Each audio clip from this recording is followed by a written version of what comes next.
Hey everybody, welcome to a new video. Today I'm going to do my February reading wrap up. So in February I actually managed to read 9 books, which is the most books I've read in a month since a very long time. So my reading mood has been great and I'm so happy about that. I'm also very happy because I read a lot of really good books, books that I really enjoyed. I also had a couple that I didn't really enjoy, but yeah, of course I will get to that in this video. But overall the reading mood is great. My overall relationship with books right now is really good. So I'm very excited to do this wrap up because I finally have actually a couple of books to talk about, which hasn't been the case in a while. I mean, I did a wrap up for January, but that one was also not the longest ever. But I feel like I'm totally back into the reading game, which is a really nice feeling. So I hope I can hold on to this feeling for the rest of the year, but you know, for now I'm already very happy that February was such a good reading month. And yeah, I think I should just start with it and tell you all about the books that I've read in February. So the first book that I finished, I started in January, but I finally finished it in February, and that is Assassin's Apprentice by Robin Hobb. This is the first book in the Farseer trilogy, which is a fantasy trilogy all about the bastard son of a prince named Fitz. It takes place in the Six Duchies and Fitz is trained to become an assassin. There's much more to the story, and I'm sure in the future books or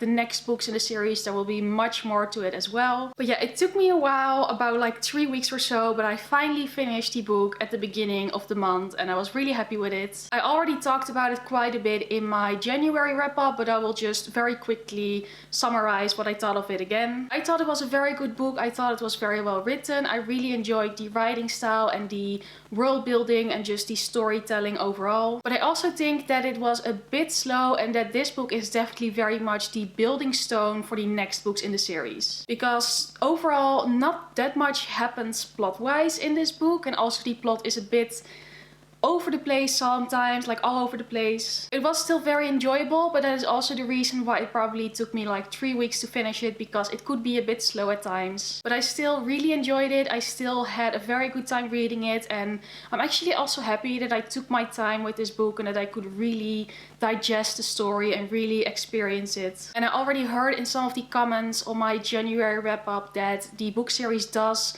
get more action-packed and more fast-paced in the next books in the series. I don't know actually about fast-paced, but at least there's going to be a bit more action from what I've gathered. So I think that this one is very much the foundation of a very good world and a very good book series and just such an epic fantasy story. But yeah, I really enjoyed Assassin's Apprentice, but I do think that if you pick it up that you should bear in mind that this one is slower. There's not it's very much a build-up of the characters, of the world, of the story. I feel there's so much more that's going to happen. But I still gave it 4 out of 5 stars because I think it is a very promising series, and I think Robin Hobb is a very promising author for me because this is the first book by her that I've ever read. But my first experience has been very good, so I think I'm definitely going to continue with the series and see what is going to happen next. Then the next book that I finished this month was Girl A by Abigail Dean. This book tells the story of a set of siblings who were held captive in their parents' house. They were basically chained to the walls, they were tortured and abused. But one of the girls, named Lex, manages to escape and to free her siblings as well. She's only 15 years old when that happens, and in the media she is known as Girl A because that is often what happens when it concerns a minor and a very horrific crime. But then as this book starts, it is 15 years later and her mother has just died in prison, and she has left her the house of horrors, the house where they were abused. So Lex has to convince her siblings to do a certain something with the house, and basically it is a reason to revisit all her siblings and to see how their lives have been after their time in the House of Horrors. So I picked this book up because the story, a true crime story like that, of course this isn't true because it's fiction, but it is a story that is very much something that you could hear in real life. It sounded very interesting to me and also very tragic, of course, and I was really interested to see how this book was going to deal with that and how it was going to treat its characters. I expected a bit more of the tension and the action that goes with a crime story like this, but there's actually not much of that present in the book, because you know that they have escaped, you know that it will all be alright, or not alright because they still were abused, so not really alright. But you know that they will escape, and even when you flash back to their time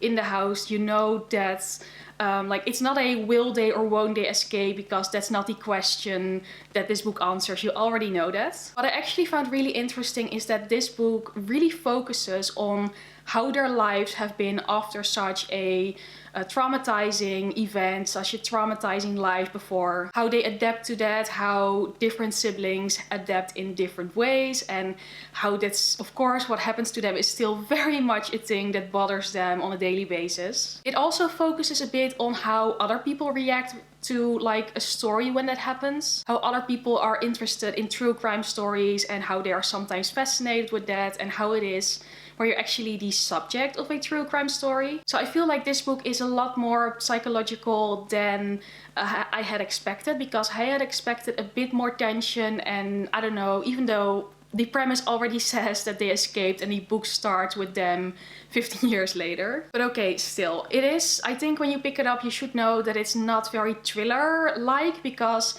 that's not really the element this book focuses on. But in the end, that is actually what I enjoyed about the book, that it was so well done and that it really focused on how people deal with that when something like that happens. So yeah, overall, I think it is a very good book. It is also quite a new release. I haven't heard that much about it yet, but at least for me, I would definitely recommend it. I think it's something a bit different, and it does have a bit of a more original premise, something that is just not exactly what you expect it to be. The writing style was fine with me. I think it went really well with like going to the past and the present, but sometimes it was a bit confusing, because then we were back in the present and I didn't notice it until a little while later, because then it wasn't really clear. So overall, a good writing style, but also with some flaws, I guess. But overall, still really enjoyed this book, and I also gave this one 4 out of 5 stars. Next up, I actually did a couple of rereads of some of my childhood favorites. So yeah, they are in Dutch and it is written by a Dutch author, so I don't know if it's going to be interesting for everybody, but I will still quickly talk about them. They were both by one of my favorite Dutch authors, who is Simone van der Vlugt, and the first book that I reread was Bloedgeld, which means blood money, and this one follows a young man named Reinoud. It takes place in the 17th century because it is a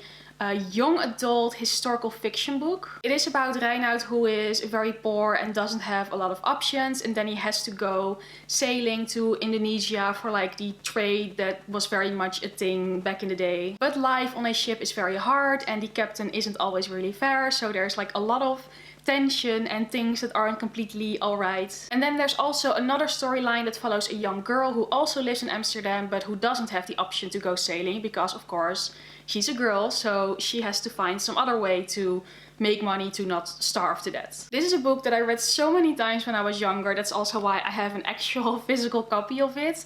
Even though I did not read the physical copy, I actually listened to the audiobook. And it was very nice to have such a nostalgic revisit with some of my, with one of my old favorites. And I still really enjoy the story because of the nostalgia. I think I will always really enjoy the story. But I was also sort of surprised with how short this book actually is and how it doesn't really delve into the depth of the story that much, at least with some aspects. That might sound a bit vague, but yeah, that's sort of what it is. But overall, I still think it's a good book, and if you are Dutch and you're maybe a bit younger, then I would most definitely recommend it. And it's just one of those books that I will always enjoy because I loved it so much as a kid. So, you know, that sometimes happens, and I think you probably know that feeling, the nostalgic feeling, and it was really nice to revisit that. So I gave it 4 out of 5 stars, more of nostalgic reasons than that it was actually that great, but you know, still 4 out of 5 stars. After that, I listened to another audiobook, also a young adult historical fiction by Simone van der Vlugt, and this one is called The Guillotine, which is probably what you guessed it, it's like the guillotine, and it takes place during the French Revolution in France. The main character is a girl named Sandrine, who is very rich and the daughter of an earl, and of course she's like of very high class. If you know a little bit about the French Revolution, then you know that people of high class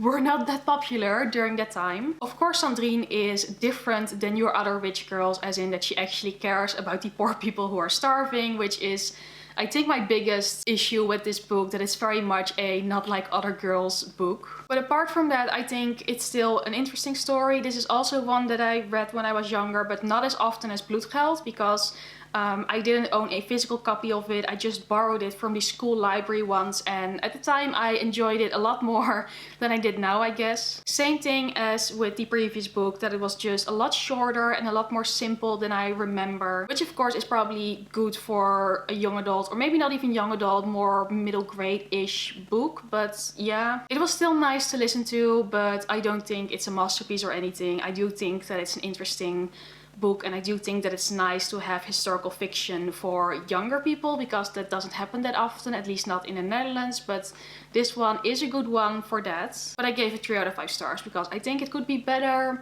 I had a nice time listening to it, but I wasn't blown away or anything. Then after that, to continue with audiobooks, I listened to 3 of the Bridgerton audiobooks by Julia Quinn. I think we all know the name Bridgerton by now, because as of right now it is the most popular Netflix show ever. I was one of the millions who watched the Netflix show, and I really enjoyed it. But in case you don't know, it is historical romance in the 19th century, I think. And it follows like the upper class and how they try to find husbands and all the intrigue, and like there's also a gossip sheet that is very much stirring up trouble. So I decided to listen to the audiobooks because I was intrigued, and I also wanted to know what was going to happen after the first season of the TV show, and I don't have the patience to wait until other seasons are made, because that is going to take ages. My overall opinion on these books is that they're bad. They're not that great.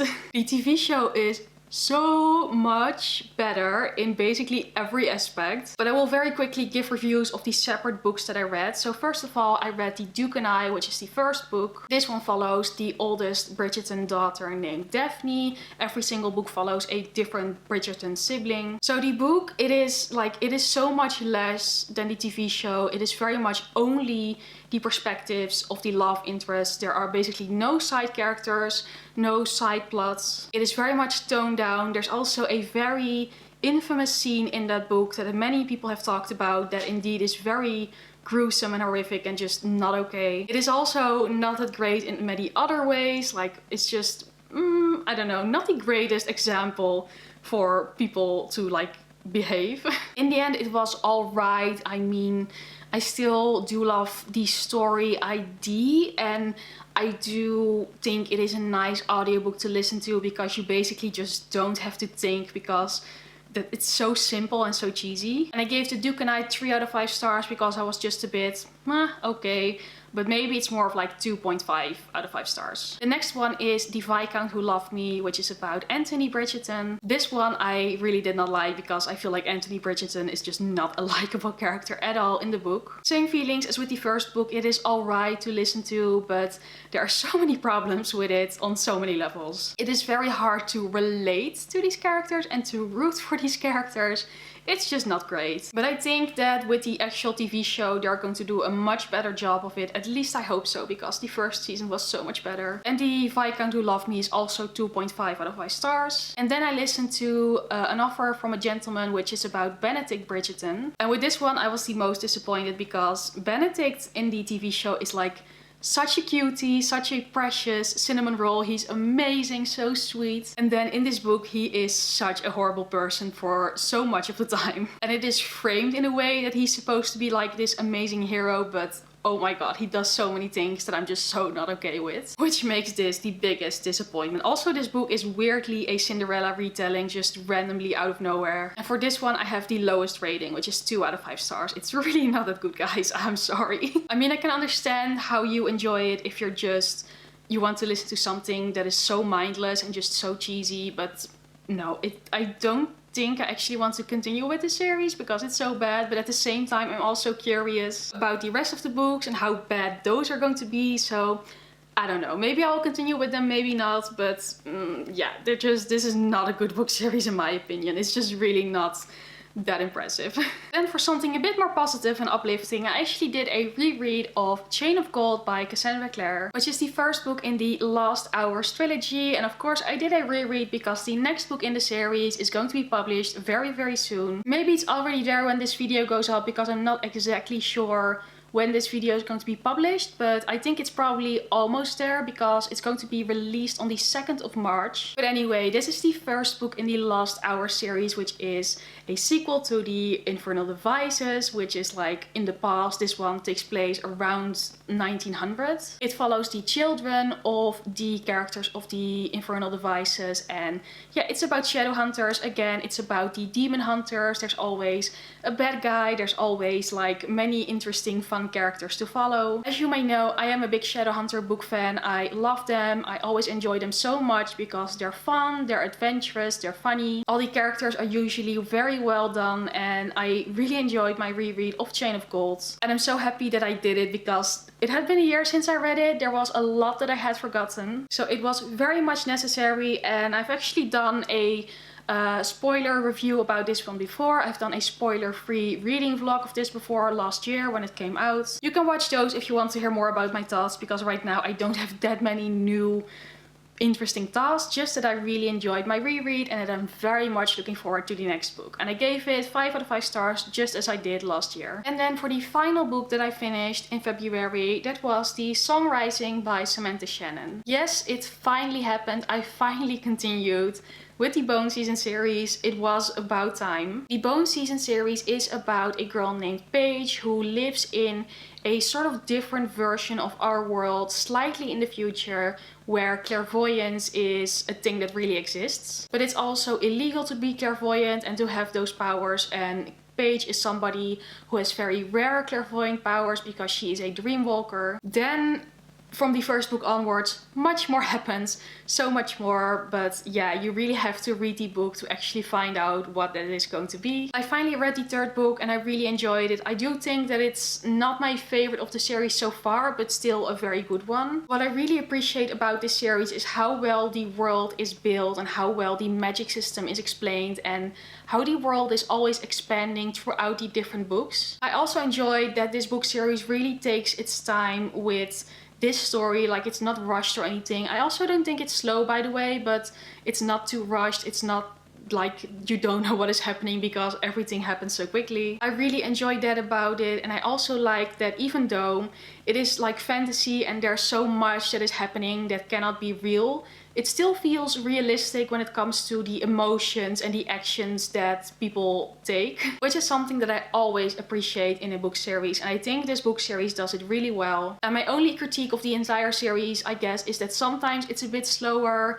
not too slow, but sometimes I think it could be a bit more action-paced. I don't know, it's hard to explain, but I think that's mostly because it's going to be a 7-book series and this is just the 3rd book in that series. So yeah, I really enjoyed it. It was very good. Because it's my least favorite out of the series so far, I will give it 3.5 out of 5 stars instead of 4, because I gave the other 2 books 4. But I still think it's a very good 3rd installment, and now I'm very excited for the 4th book, which has been recently released, that I do have on my TBR for March. And I cannot wait to see how the story is going to continue, because it's a very epic story. There are so many twists and turns, and definitely it is very high stakes. So yeah, cannot wait to see what's going to happen next. But I'm very happy that I finally read The Song Rising. And those were all the books that I read in February, my February reading wrap up. I do hope you enjoyed this. As you could tell, there were some very good books. There were also some not so amazing books, mostly the Bridgerton books. But overall, as I said in the beginning, a very good reading month, very happy with that, and